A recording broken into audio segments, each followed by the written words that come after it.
तो यहाँ पर सबसे पहले हम जानने वाले हैं कि देखिए ये क्रमागत संख्या का एक सूत्र है, यस बराबर n upon two a plus n minus 1 into d. ठीक है, ये ब्रैकेट पूरा हो गया। ये ऐसा सूत्र है जिसमें दुनिया का कोई भी क्रमागत संख्या हो ना, उसका हम योग निकाल सकते हैं। योग मतलब जोड़, उसको जोड़ सकते हैं चाहे वो कितना भी बड़ा हो। अब देखिए इसके बाद ये सम क्रमागत संख्या है, यहाँ पे दिख रही है 2 4 6 8 10। तो ये सम क्रमागत संख्या है।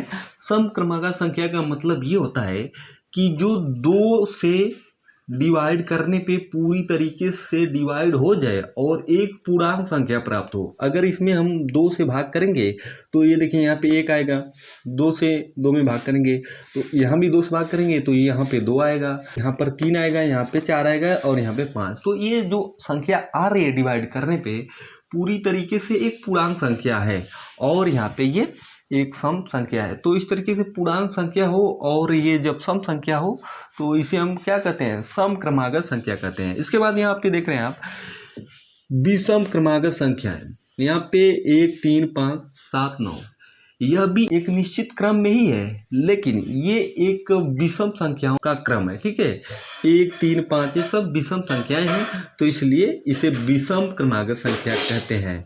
ठीक है, अब देखिए प्राकृतिक क्रमागत संख्या क्या होती है। प्राकृतिक क्रमागत संख्या ये होती है कि जो 1 से लेकर अनंत तक जितनी भी संख्याएं हैं पूर्णांक होनी चाहिए, वो सब संख्याएं प्राकृतिक क्रमागत संख्याएं होती हैं। जैसे 1 2 3 4 5 6 7 8 ऐसे हम आगे तक लेके जाएंगे तो ये प्राकृतिक क्रमागत संख्याएं हैं।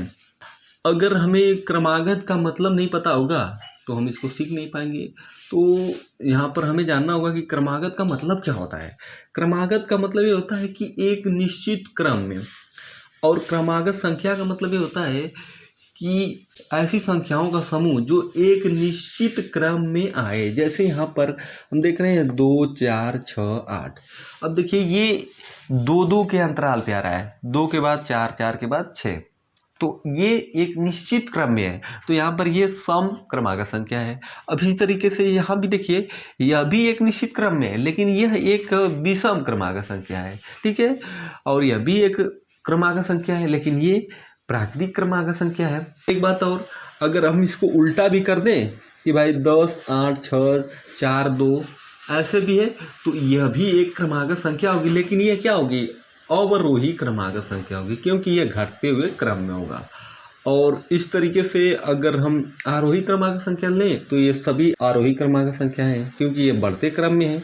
1 से 1 3 5 7 9 ये बढ़ते हुए क्रम में तो ये आरोही क्रम में है।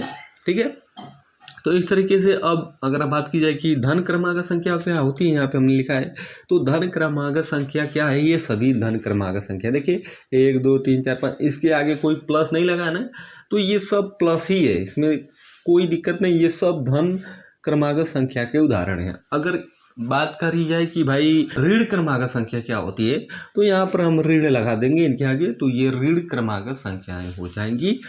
अब अगर बात करी जाए कि सबसे बड़ी सम क्रमागत संख्या क्या है तो वो हम या फिर कोई भी नहीं बता सकता कि सबसे बड़ी क्रमागत संख्या कौन सी है क्योंकि अनंत पद होते हैं और उसमें अनंतवां पद क्या है, वो सबसे बड़ा क्या है वो कोई नहीं बता सकता। इसी तरीके से सबसे बड़ी विषम क्रमागत संख्या क्या है उसको भी कोई नहीं बता सकता। तो इस तरीके से यहाँ पे इस वीडियो में इतना ही। अगर इससे रिलेटेड कोई और सवाल आपका है तो आप हमसे कमेंट के माध्यम से पूछ सकते हैं और इसके अलावा भी कोई सवाल है तो भी आप कमेंट करिए, हम उसको हल करने की पूरी कोशिश करेंगे। तो मिलते हैं अगली वीडियो में, तब तक के लिए